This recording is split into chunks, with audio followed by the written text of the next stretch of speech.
Hello students, welcome back to my channel. So today we'll discuss about geometric mean. You know what? अगर हम ratios, percentages या rates की form में अगर कोई चीज है और अगर उसका एवरेज निकालें तो क्या आपको लगता है वो अर्थमेटिक मीन से पॉसिबल होगा? नहीं. अगर आपको रेशियोज, परसेंटेजेस या रेट्स ऐसी चीज का एवरेज निकालना है उसके लिए सोल्यूशन है geometric mean. So geometric mean is basically useful when we need to know the average rate of change over a period of time. अगर एक टाइम पीरियड के दौरान किसी चीज में जो चेंज हुआ है और वो हम बहुत सारे ओवर रेगुलर इंटरवल्स हम चेंज देख रहे हैं, अगर हम उन सभी इंटरवल्स का एवरेज निकालना चाहें तो किससे पॉसिबल है? ज्योमेट्रिक मीन से. ज्योमेट्रिक मीन की डेफिनेशन क्या है? Basically it is the nth root of the product of n number of items. आप n आइटम्स को आपस में मल्टीप्लाई करेंगे और उनका nth रूट निकालेंगे तो निकल कर आ जाएगा ज्योमेट्रिक मीन. मतलब कि ज्योमेट्रिक मीन को सिंबॉलिकली कैसे कहेंगे? The nth root of multiplication of x1, x2, x3 up to xn. And you know what? This means it can also be expressed as the multiplication of x1, x2, x3, x4 up till xn की power 1 by n. अगर हम बात करें दो items की, उनका geometric mean निकालना चाहते हैं तो पहले दो आइटम्स को मल्टीप्लाई करेंगे, उसका स्क्वायर रूट निकाल देंगे. अगर तीन की बात करें, तीन आइटम्स का ज्योमेट्रिक मीन निकालना है तो उनको मल्टीप्लाई करेंगे, उनका क्यूब रूट निकाल देंगे. अगर 7 आइटम्स की बात है तो उनको मल्टीप्लाई करेंगे और उनका 7th रूट निकालेंगे. बट आप सोचेंगे कि कैलकुलेटर में तो सिर्फ स्क्वायर रूट का ऑप्शन है, तो हम क्यूब रूट या स्क्वायर 7th रूट या 12th रूट कैसे निकालेंगे? इसके लिए हमें इसका दोनों तरफ लॉग लेना होगा, left hand side and right hand side. जब हम इसका दोनों तरफ लॉग लेंगे we will get the equation log geometric mean is equal to, जब आप किन्हीं चीजों का जिनका आपस में मल्टीप्लीकेशन हो रहा होता है आप उनका लॉग लेते हैं तो बेसिकली लॉग लेने के बाद वो चीजें आपस में एडिशन हो जाती है as per the rule of logarithm. तो लॉग x1 प्लस लॉग x2 प्लस log x3 up to log xn, and जो चीज उसकी पावर 1 by n है वो डिनोमिनेटर में आ जाता है. ये हो जाएगा इस पूरे राइट हैंड साइड का log is equal to this. Now but we needed geometric mean. हमें उसका log थोड़ी ना चाहिए, हमें तो ज्योमेट्रिक मीन चाहिए. तो इस log को यहां से हटाने के लिए हमें दोनों तरफ फिर से एंटी लॉग लेना होगा. So now this will become geometric mean is equal to anti-log of sigma of log x, that is summation of all these upon n. Now the formula for all the three different series that we should know is geometric mean in the case of individual series is anti-log of sigma of log x upon n, where n is a number of observations and sigma x is x जो आपको variable दिया हो उन सभी के log का total. Discrete series की बात की जाए तो यहाँ पर फ्रीक्वेंसी और आ जाती है, तो हम करेंगे geometric mean is equal to anti log of sigma of what? Sigma of multiplication of F and the log of variable X and the denominator we have N. इसका हम एंटी लॉग करेंगे तो हमें मिलेगा geometric mean. And in the case of the continuous series आपका सिर्फ only difference discrete series से ये है कि आपका यहाँ पे जो x है वो कॉन्टिन्यूअस सीरीज के केस में क्लास इंटरवल्स का मिड वैल्यू होगा. तो mid values of the class intervals are the values of the variable. So geometric mean here is also equal to the anti-log of sigma of f log x upon n. So here x is the value of item, f is frequency and n is the total number of items. Now I will show each one of the series one by one by using question. So the very first is individual series. Suppose you have been asked कि ये नीचे दिए गए numbers का आप geometric mean निकालिए. तो ये आपके पास नंबर्स हैं. सबसे पहले ज्योमेट्रिक मीन निकालने के लिए हमें पता है इंडिविजुअल सीरीज का फॉर्मूला है anti log of sigma of log X upon N. This mean मुझे सभी एक्स आइटम्स का लॉग चाहिए तो पहले हमें लॉग निकालना आना चाहिए. तो देखिए अगर आपके पास नंबर में 4 डिजिट्स हैं तो जब आप इसका लॉग निकालेंगे तो आप यहाँ पे लिखेंगे लॉग के केस में 3 decimal, that is 4 digit minus 1. अगर आपके नंबर में आइटम में ऑब्जर्वेशन में 3 डिजिट्स हैं तो 3 में से 1 माइनस करेंगे, your logarithm value will start with 2 decimal. अगर आपके नंबर में 2 डिजिट्स हैं your number will start with 1 decimal and यहाँ पे आपके पास सिर्फ एक ही डिजिट है तो your log will start with 0 decimal. और जब बात आती है ऐसे नंबर के लॉग निकालने की जो ऑलरेडी 1 से कम है तो आपको ये देखना है कि 0 की हम बात नहीं कर रहे, हमें डेसिमल के बाद नंबर तक पहुंचने के लिए कितने स्टेप्स चलना है. यहाँ पर इसके केस में हमें चलना है 1 स्टेप. सो आपका लॉगरिथम स्टार्ट होगा 1 बार. अगर बात हो रही है 0.08 की, तो हमें यहाँ डेसिमल तक इस 8 तक पहुंचने के लिए कितने स्टेप्स मूव करना है? 1 2। तो आपका आंसर जो लॉगरिथम का होगा वो स्टार्ट होगा 2 बार से। अगर मुझे 0.005 की बात कर रही हूँ, आपको लॉग निकालने के लिए इस 5 नंबर तक पहुंचने के लिए कितने स्टेप्स मूव करना है? 1 2 3। So your answer will be 3 bar decimal something.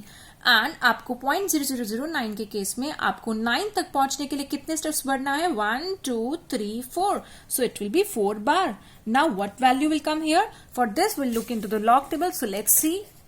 So the first number is 2574। आपको रेफर करनी है लॉगरिथम टेबल और उसमें आपको देखना है 25 के 7th कॉलम में और उसके बाद सब कॉलम 4th में। तो ये हमारी लॉगरिथम की टेबल है। ये रहा 25th नंबर। 25th के 7th कॉलम में नंबर जो दिया हुआ दैट इज 4099 और सब कॉलम जो की है 4th कॉलम वो है 7। तो 4099 plus 7 is 4099 plus 7 is 4106. Now similarly, अब हमें देखना है 47 के 5 में. So we'll look here. This is row 47th and the column 5th is this one. So 47 के 5th में 6767. So you will write 2.6767. Then the next number is 75. Here you will look into the 75 का 0. So this is again logarithm table, the second page, 75 ka 0. This is 0.8751. So we'll simply write 0.8751. Then next is 5. So you will look into which column? 50 ka 0. 50, 0. This is 50 and 0. 0.6990. So you will write 0.6990. Then the next is 0.8. Here we have reached till 8 by writing 1 bar. So you have to see into 80 ka 0. So here it is 80, 80 ka 0, 0.9031. Then another one is 0.08. So again this is 8 only, 80 का 0 and we just looked कि 80 का 0 की value है 9031. तो इन दोनों में जो only difference है वो 1 बार और 2 बार का डिफरेंस है. देन हमें देखना है 0.005. 0.005 का मतलब है 50 का 0 जो कि है 6990. अभी हमने ऊपर देखा था तो विल राइट डाउन 6990. देन 0.009 इसके लिए मुझे देखना होगा 90 का 0. सो this is my book the logarithm table. 90 का 0 0.9542. So here I'll write 0.9542. So this is how we'll calculate log. Now we'll total this column. So first of all I'll add all the numbers behind the decimals. So I'm getting basically 0.1208, but there is also 1 6 which will be jumped up and it will be taken over by this column. So when I'll take 6 here, 3, 2 and 1 will get cancelled out by 1, 2 and 3 which are negative and I'm left with a -4 but a +6 has come from this side. So 6 and -4 becomes +2. So the geometric mean will be 2.1208 divided by number of items which are 8 in this case. So I need to find the anti-log of, I'll divide this number by 8, 0.265. So look into the anti-log table. So this is your anti-log table and anti-log table में मुझे देखना है 0.26 के 5 में and it is 1841. So it is clear कि आपका number जो है वो तो 1841 होगा. बट आप ये बताइए कि आपके पास या डेसिमल से पहले क्या लिखा है? 0.265. तो आप 0 में एक 1 प्लस करेंगे और यहाँ से एक स्टेप जंप करके डेसिमल लगाएंगे. सो this is your answer. Now, let's talk about discrete series. So, a question is given to me where the values and the frequencies are given. So, the first step will be taking out the log of all the values of x column. So 352, 220, 230, 160, 119 सभी में 3 digits हैं तो 3 में से एक minus कर दूंगी तो ये क्लियर है कि सभी के आगे 2 2 2 डेसिमल 2 डेसिमल 2 डेसिमल 2 डेसिमल आएगा. अब मुझे अपने लॉग टेबल की मदद से देखना है 35 का 2 में, 22 के 0 में, 23 के 0 में, 16 के 0 में, 19 के 0 में. तो लेट्स सी. अगर मैं बात करती हूँ 35 के 2 में, so this is my 35 row and the 2 column because this is 0 1 2. तो 35 का रो and 2 column. So it is 5, 4, 6, 5. So I will write down 5, 4, 6, 5. And similarly 22 के 0 में देखेंगे. So this is my 22 and 22 के 0 में is 3, 4, 6, 4. So I will write 3, 4, 6 here, and similarly I will find out all the values with the help of log table, so which are 3617, 2041 and 2788. That is 23 के 0 में देखा, 16 के 0 में देखा, 19 के 0 में देखा. अब मुझे क्या करना है, फ्रीक्वेंसी का टोटल करना है, क्योंकि वो ही है मेरा n और उसने आना है डिनोमिनेटर में. तो 48 plus 10 plus 8 plus 12 plus 15 will be 93. Now the next step will be multiplying this and this, these two columns with the help of calculator. So let's do it quickly. So I have done it with the help of calculator. I have multiplied these two columns and found out these values. Now I need to total them up. So the total will be 225.1808, जो कि आप calculator की मदद से निकालेंगे. And उसके बाद आपको फॉर्मूला अप्लाई करना है. Sigma F log x denominator में आएगा 225.1808 अपॉन 93. इसको डिवाइड करेंगे तो हमें डिवाइड करके मिल जाएगा 2.4213 and we will find out the antilog with the help of antilog table. So while finding the antilog, you need to focus on the numbers behind the decimal. तो मुझे किधर देखना होगा, 42 के 1 में और 3 में. antilog table के अंदर I will look into 42 के 1 में, that is 2636, and sub column is 3, that is 2. तो 2636 plus 2. 2636 plus 2 is 2636 plus 2 is 2638. Now where to put decimal? ये क्या लिखा है, 2.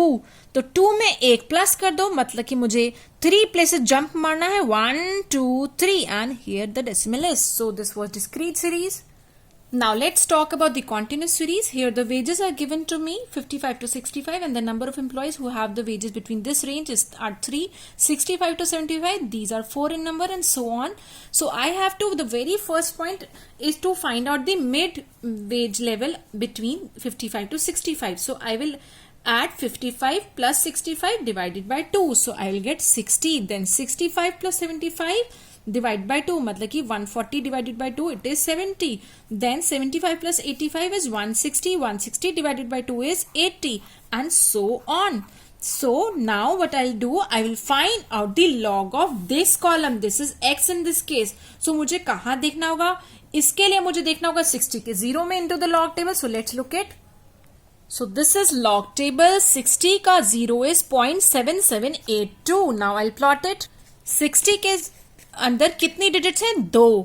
तो 2 डिजिट्स में से अगर मैं 1 माइनस कर देती हूं तो how I will write my number.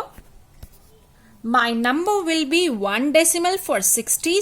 70 में भी 70 में भी 2 डिजिट्स हैं, 2 में से एक माइनस कर दो तो मेरा आंसर यहाँ पे भी 1 डेसिमल, यहाँ भी 1 डेसिमल, यहाँ भी 1 डेसिमल, बट यहाँ 100 में तो 3 डिजिट्स हैं, तो 3 में से 1 लेस करेंगे. 3 minus 1 is 2.